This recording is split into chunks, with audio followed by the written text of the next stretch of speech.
I must have been 6 or 7 when I lived in Lebanon. The country was ravaged by war at the time, and murderers were common and frequent. I remember during a particularly vicious era when the bombings rarely stopped, I would stay at home sitting in front of my television, watching a very, very strange show. It was a kids' show that lasted about 30 minutes and contained strange and sinister images. To this day, I believe it was a thinly veiled attempt on the part of the media to use scare tactics to keep kids in place, because the moral of every episode revolved around very uptight ideologies. Stuff like bad kids stay up late, bad kids have their hands under their covers when they sleep, and bad kids steal food from the fridge at night. It was very weird, and in Arabic to top it off. I didn't understand much of it, but for the most part, the images were very graphic and comprehensive.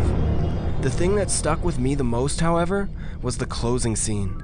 It remained much the same in every episode.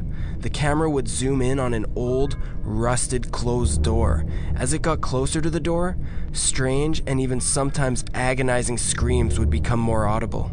It was extremely frightening, especially for children's programming. Then a text would appear on the screen in Arabic reading, "That's where the bad kids go." Eventually, both the image and the sound would fade out, and that would be the end of the episode. About 15 or 16 years later, I became a journalistic photographer. That show had been in my mind all my life, popping up in my thoughts sporadically. Eventually, I had enough, and decided to do some research. I finally managed to uncover the location of the studio where much of that channel's programming had been recorded. Upon further research and eventually traveling on site, I found out it was now desolate and had been abandoned after the big war ended. I entered the building with my camera. It was burnt out from the inside. Either a fire had broken out, or someone had wanted to incinerate all of the wooden furniture. After a few hours of cautiously making my way into the studio and snapping pictures, I found an isolated and out-of-the-way room.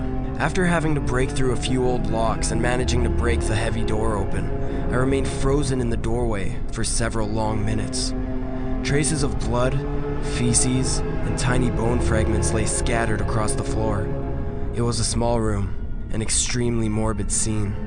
What truly frightened me though, what made me turn away and never want to come back, was the bolted, caged microphone hanging from the ceiling in the middle of the room.